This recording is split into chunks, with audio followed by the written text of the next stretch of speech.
What's up, Milwaukee Bucks fans? Jake and Tyler back. If you missed it, on Tuesday afternoon, we discussed live the Adrian Griffin firing. And, the first thing that everybody wants to hammer on is defense. Defense. The defense wasn't good enough. And we have a couple plays here to show that the defense has capability. But for me, it's really more the inconsistency than the inability.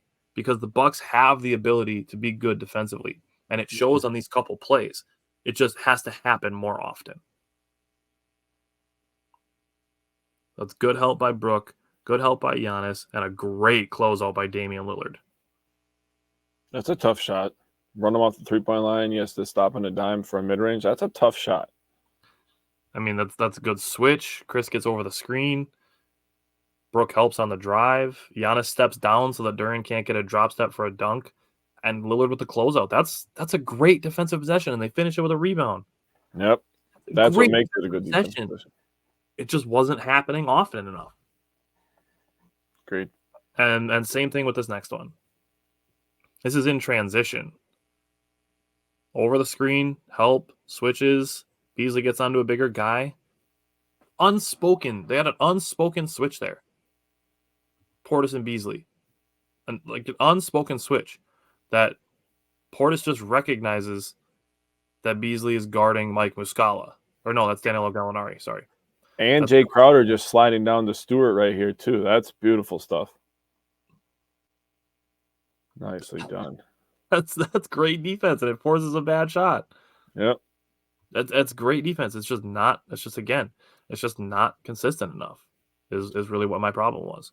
Yeah, so what this tells me is I'm not hearing any of that crap that the Bucks don't have any defenders, because you can defend well as a team. You don't need all NBA defenders all over the floor, right? Obviously, the Bucks have a few. They have Giannis. They have Brook Lopez.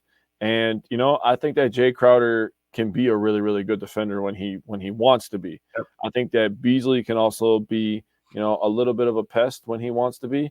He's not going to lead the league in steals or lead the league in blocks or whatever, but I think he has the ability to stay in front of people and be a smart, high IQ defender. So with the next coach coming in, he's going to have to figure that out. I forgot to give a shout-out to somebody. I think that Chris Middleton's a little bit underrated on the defensive end when he wants to be. You could tell the leg's getting a little bit healthier the more the season goes on. So, obviously, you saw it before. He stayed in front of Jaden Ivey. That's one of the quickest players in the league. True. Yeah, and just that's a good recovery. This is what it is. The capability is there. It just needs to be consistent. If he's making that shot, you give him a high five and you move on. Yeah.